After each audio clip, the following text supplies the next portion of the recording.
ऐसा ही एक दूसरी घटना है, ये ललित बाबू की ही। ये तो माँ के भैरव जैसे थे सेवक।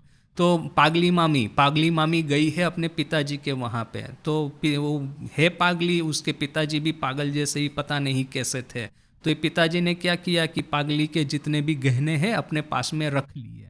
तो ये पागली तो बेचारी वैसे ही पागल है, और पिताजी ने गहने छीन लिए उससे, तो और भी पागल हो गई। तो आके रोती रोती माँ के पास में कहती है कि मेरे पिताजी ने मेरे गहने ले लिए हैं, मैं क्या करूँ, मेरे गहने लौटा दो, ऐसा करके रो रही है।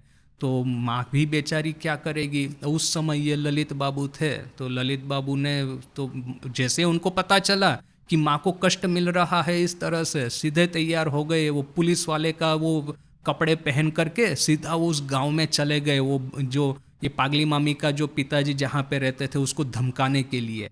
तो जैसे वो गए हैं उस समय माँ को ये डर लग गया। देखिए ये जो पागली मामी का पिता, उसकी वजह से माँ को जो कष्ट मिल रहा है, उसका अकल्याण न हो, ललित बाबू जाकर के उसका अपमान न करे, इसके लिए माँ ने क्या किया, उस समय मास्टर महाशय भी वो जयराम बाटी में उपस्थित थे, माँ का दर्शन करने के लिए आए थे। और मास्टर महाशय माने he is a cool person, उनका हृदय भी एकदम mature, he is a mature and बड़े ही एक उनका जो बुद्धि शक्ति है एकदम वो स्टैंडर्ड टाइप का था। तो माँ ने उनको बुला करके कहा, देखो वो ललित बाबू गए हैं, ललित गया है, इसके पास में से वो गहने वापस लेने के लिए, वो ब्राह्मण का अपमान करेगा। तो तुम एक काम करो, आप एक काम कीजिए, मास्टर महाशय को माँ कहती है, आप जाइए पीछे पीछे में और देखिए कि वो ब्राह्मण का अपमान न हो।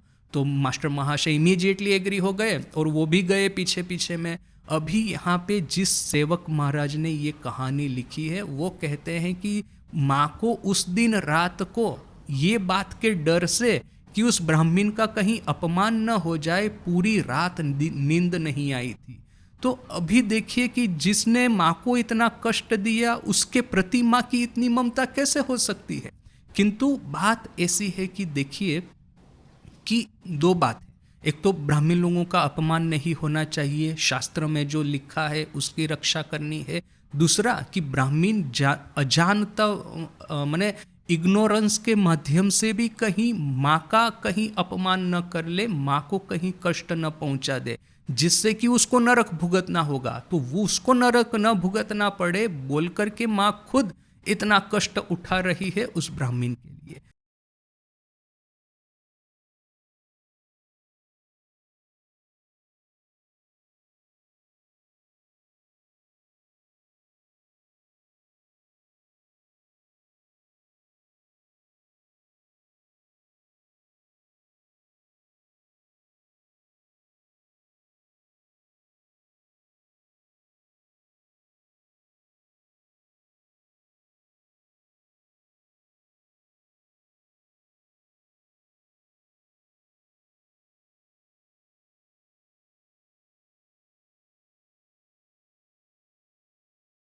ये अच्छा आपने पैरेलल की ठाकुर आईआईटी और माँ सर्व शिक्षा अभियान एकदम परफेक्ट उपमा दे करके मुझे बाकी जगह का तो पता नहीं, किंतु गुजरात में मैं था तो वहाँ पे देखा कि गवर्नमेंट का पॉलिसी है कि बच्चों को फेल नहीं करना है। तो ऐसा वो माँ का पॉलिसी है, किसी को पीछे रख के नहीं जाना है, सबको पास कर देना है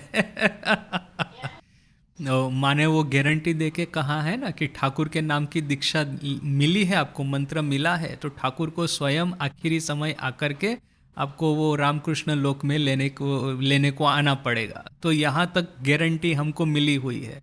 किंतु क्या है कि क्योंकि ये इंद्रियों से जो परवश जो है ना, मन हमेशा यही सोचता है कि ये इस जगत में हमको क्या मिल रहा है, वो पर जगत का वो वैल्यूएशन हमको इतना नहीं आता समझ में।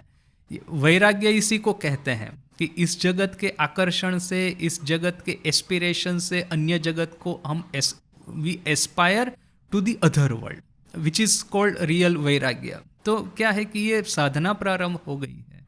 मुझे ऐसा लग रहा है कि जैसे राजा महाराज ने कहा ना कि samadhi is the beginning of spiritual life. हम लोग सोचते हैं samadhi is the culmination of spiritual life, he कहते हैं कि बिगिनिंग ऑफ स्पिरिचुअल लाइफ। तो ये मंत्र दीक्षा भी प्राप्त करना ऐसा है कि अभी आपने जैसे ही मंत्र दीक्षा प्राप्त कर ली तो यानी कि आपको रियलाइजेशन हो गया है, किंतु ये रियलाइजेशन हुआ है, ये रियलाइजेशन आपको अभी समय लगेगा।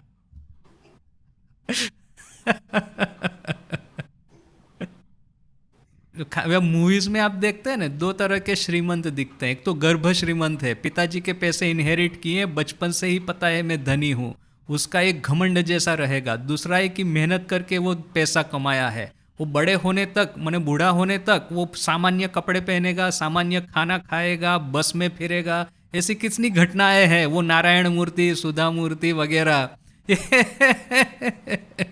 पैसे है तो पैसे दिखा नहीं रहे हैं, या तो फिर सब समय उनको ये रियलाइजेशन रहता है कि पैसा है ना ये एफेमरल है, आज है तो कल नहीं है। तो क्या है, लाइफस्टाइल को इस तरह से न बना दो कि हम पैसा नहीं थे तो हम जिस तरह से शांति से रहते थे, तो पैसा चला जाए तो कोई बहुत बड़ा कष्ट न हो जाए। जबकि ये जो गर्भ श्रीमंत होता है वो क्या है कि वो एक उसी जगत में जन्मा है, उसके लिए वही एक सबसे बड़ी रियलिटी है। So he behaves in a different manner. हम लोग क्या है कि वो कष्ट करके मेहनत करके आखिर में वो माँ का आशीर्वाद मिला है, तो अभी हमको ये, किंतु ये स्ट्राइक नहीं हो रहा है कि मिल गया है सब कुछ। वो स्ट्राइक होने में अभी स्ट्राइक, दूसरी स्ट्राइक होनी है। मैंने सिद्धि प्राप्त हो गई है ये समझने के लिए अभी फिर से दूसरी साधना करनी पड़ेगी। पहली साधना करनी होती है सिद्धि प्राप्त करने के लिए, फिर दूसरी साधना करनी पड़ेगी वो सिद्धि प्राप्त हो गई वो समझने के लिए। वो ठाकुर कहते हैं ना कि वो कुछ कुछ ये होते हैं, पेड़ होते हैं जहाँ पे पहले फल आते हैं बाद में फूल आते हैं।